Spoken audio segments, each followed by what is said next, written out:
is back at it again with lying. 45 said Monday that writer E. Jean Carroll was totally lying when she recently accused him of raping her during an encounter in a New York department store in the mid-1990s. The only person that would be lying in this situation is 45, because when Stormy Daniels came forward and said that Trump had slept with her, he denied it, and she took a lie detector test and passed it, which meant that he fucked her, and he kept insisting that Stormy wasn't his type.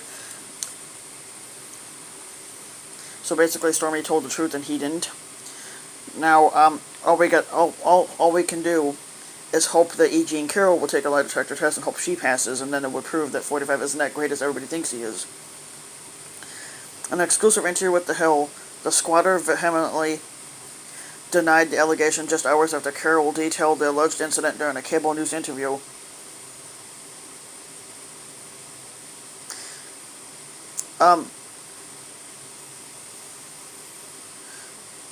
And 45 says, "I'll say it with great disrespect. Number one, she's my type. Number two, it happened. It happened, okay?" The squatter said while seated behind the resolute desk in the Oval Office. Carroll said on CNN that 45 just went at it when he allegedly cornered her in a dressing room at Bergdorf Goodman, adding that he pulled down my tights and it was a fight. She first came forward with her allegations on Friday. 45 denied the allegations in a statement that day, and then again was speaking with reporters on Saturday. When asked if Carroll was lying, 45 on Monday repeated his assertion that he'd never met her. Now, the funny thing is that they have a picture of them standing next to each other, so, of course, he's lying. Totally lying. "I don't know anything about her," he said. "I know nothing about this woman. I know nothing about her. It's just a terrible thing that people can make statements like that."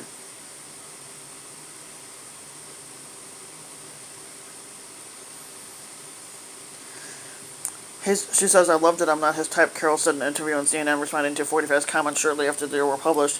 She pointed out that 45 has denied all the accusations from women who have accused him of sexual misconduct. He denies it, he turns it around, he threatens, and he attacks, Carroll said. Carroll's account of the alleged incident was detailed, and in an excerpt of her forthcoming book, published.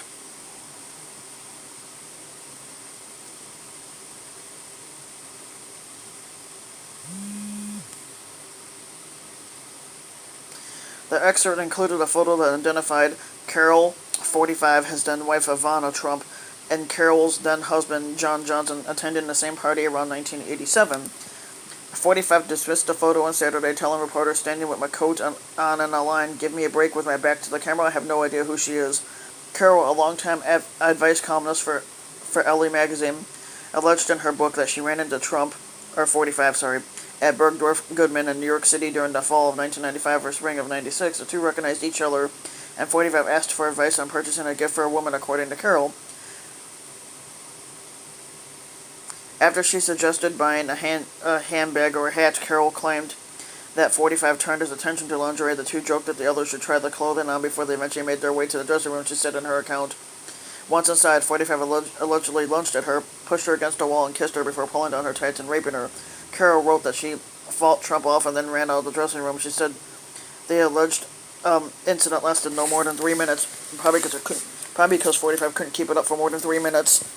Explaining why she didn't come forward until now, Carroll wrote about the retribution and dismissal she expected to receive and called herself a coward. She has said in interviews following the publication of her account that she does not plan to file a criminal complaint over the incident.